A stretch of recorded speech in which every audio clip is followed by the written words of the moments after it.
ikú robo mẹ́wàá dó, ikú isoko wà dó, ikú ìṣẹ́kiri wà dó, ikú okwane wà dó, ikú ìjọ wà dó, ikú àgbọ̀ wà dó, ikú ìgbà ìkẹ́ wà dó, ikú ìgbò mẹ́wàá nù wà dó, ikú ìkàlàbá mẹ́wàá dó, ikú ìgbọ́chá mẹ́wàá, ikú eré mẹ́wàá nù wà dó, ikú àsábà wà kú yóbi wà dó, wà mọ́ Biafra wà dó, òdẹ́mẹ́ efe isi wà náà rọ, ekuru wà náà rọ vorogun, ọyí mi nù re.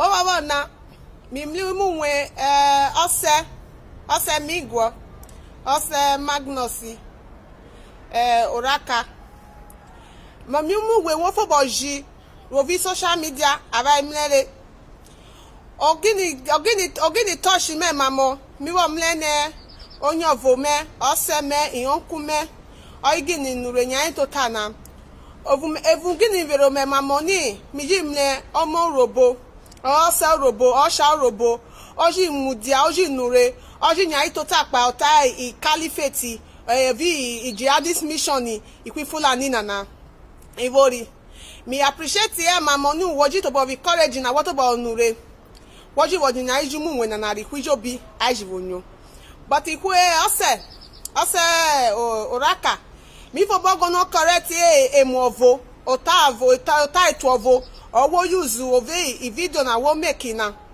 gbani o krire besi mi oni make vie me o se me oni make vie mi ki ware tete ene o kri ara nyo ni igbolu ona na but ma abaji mle emu eje ata ni igbolu na abaji mle reality abaji mle o manifest re dese o ya ba onyo igbolu ona na dese o ya ba onyo yo se raka mani mi fo bo mi otavo otae ipa otae watani ikwi gbotani ava younger brother aye o pa otae na watani ikwi gbo ni sava ni ava minority o pa otae na ni I marginalize avare o I go no gbon egba ni I superior over avare otae na efian arode ose otae na do odu yota at all bani okranwo ke awosi Nigeria wo ni be independent ra ye awosi 1960 ye bese aki nya mi ibede ko kavare bese aki nya mi go de sasa kavare abanya iteti abawo kavanya itetiene na okri ikwi Fulani isi imap abaya as minority ikwi Fulani ikwi Britain I draw map nani abaya minority and if we go for inure kikege sireye owo kwi job onuro kikege sireye owo okurobo onuro kikege sireye owo kwi Kalaba onuro kikege sireye owo kwi Isoko vovo onuro owo kwi Shekiri vovo onuro kikege sireye ni ma vo okwo rere okwo talk that the minority ovo rere or okwo resources abo control emueje over Federal Republic of the Damnable Zone is in Nigeria na akada the minority ikwi gbovo imu impression on areni abekasa the minority ovorere avare even okay of safe okay na besi mikinya ilu Biafra struggle na miji to boss samara ni away avai minority miji include avai miji okay of you say ni you know say we na minority o understand so tie na dikwi gbe mota in minority na re o time minority na amalgamation ikwi Britain ikwi Fulani oya bo mo kavare but ogini dameni avemle emueje na ogini viana instead of avemo go straight to the point avemo hit the nail on the head avemi that beat around the bush avemi that fall in the favor of boy ikwi Fulani na avemi that tani ikwi gboletene atani anure anya fight I Biafra struggle na am freedom vare imagine na likanu okun okova vonya adenya invite okova voni wo mosonure wonya support Biafra even me eti na dede mirie si ikwi gbe mota Biafra yobo di ikwi gbe mota mi mleni I reason diaro abekowo mli freedom o teme si ikwi gbo yi majority over by forefront o ikwi gbo imo yo wiki Jericho yo na teme obi mi need now obi abeku yo bi need now o Biafra o freedom oyi freedom mi avare kina bi no fina ani oye ofi Delta state obilo se Jigawa oye Bayelsa state obilo se Jigawa ose wom no na si ki isoti otaye na dede or na dede or dey enough insult yawo insult ethnic group as a whole Oboku of Onuri challenge ye. The so-called Niger Delta Vovo, the group Vovo Onuri challenge ye error. Aveji kids, Aveji Goboyagada, CJN no nogen, Ariono Veti, Oboku Niger Delta Vovo, Oboku of protest, Onuri protesting Etia Yalu Otaro. We'll give you point in an Aijobi. Also, we'll give you ye. But what I'm Mediani. Wodamedani omo Biafra or okuwo agitated Biafra no can okadanya from door to door okadanya I propagate or okada when you go need the freedom or nani avec media forever. Avec media forever, Bani Oye Surona will create a different IPOB unity. I will it's to the case of who of all interest or many obe Ogenevia of in Nigeria is Izuna Ogene Bla Onya Johnny. I will put it for Siraiba.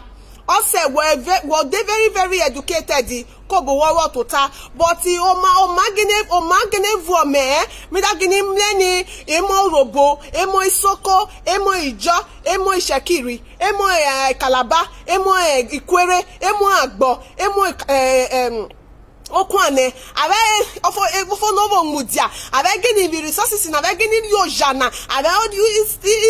of this swampina, marginalizing kasa the president or vice president or vice senate president, kasa de move on marginalizing instead of miltana in reality, put a blame in Ikwibo. In last time we were checking Ikwibo me, Ikwibo rio jaki avare. In last time me was checking, if we boji me you live in standard it of Navare. What na be no na if we robome, if we sokome, if we jome, if we back me, if we agbome, if we calabame, what that about me? Oh, for na de grateful, I de grateful of young we the quick bonia. I will you to write a kedi adanya protest. I won't nira ye, I why I say wicked decade. I my of visero, or seraye, I edara ye, you be acquire visero. Me believe in you of only vovo, no torobore, or toy sokore, or toy jore, or toy shakiri, or kadangwan yaje, the Kadawanya white ye. I supposed to that your bio buko, I have more courage, I will move on of this struggle, Nana. Or that I can find if 14 years, a quick bolona, ni personal life, where woe, a personal act, but where wo ye ni, no ayovo moto, well, none. And we are from the south, and I'm not from the south, I'm from the southeast. I'm not this, I'm not the. Or in a deep point, you say. Or in a deep point, what I give you. Bani, what that talked about? No, na. What you talk about? Where you agree ni Ihuigbo ni alota na ki ota Ihuigbo ni what you know what you start to tell ni what ni what listen to Radio Biafra what follow Mazina the Kanu broadcast day in and day out. No working in also how no clear one listen what kero Radio Biafra. Bani woda kero recently na asha gbo ti your broadcast me ti make broadcast ikwi omoto of isoko or ti your broadcast ikwi kalabaye si ikwi joy ti only they should be all combine to become a United States of Biafra na. A language in Nigeria, already job in an IT. I be broadcast of Radio Biafra na. I share idea together. I share way forward together. Over who of the upper hand in Vokuvo. He writes Osha Isoko of Radio Biafra or Imomo Robori. He writes Osha Igbo of Radio Biafra or Imomo Robori. I walk who of all marginalized Okuavo. Obovo me gonna tell said. Only meva, what use opportunity na woman men who your turn if you fulani again if agenda vi caliphate of vi plan caliphate na I worry that one can na for time of that asuma than follow na again if funny avagin your boku gbe what use the platform when na what of we kwavade agwa of your town vreye o say okwoke we esi ovo yokoke we o sha ke we esi ovo wo wu nu na wo wu ro de o wu you. But what woman will leave a good legacy of voter. Emo where I can many also de again in or mamon or okay raye. Also because all I meva, why you cover vote deceive you? Why you cover vote that change move over ever emo wa. Ava emo Biafra and the Biafra voice Siava Novo Janana.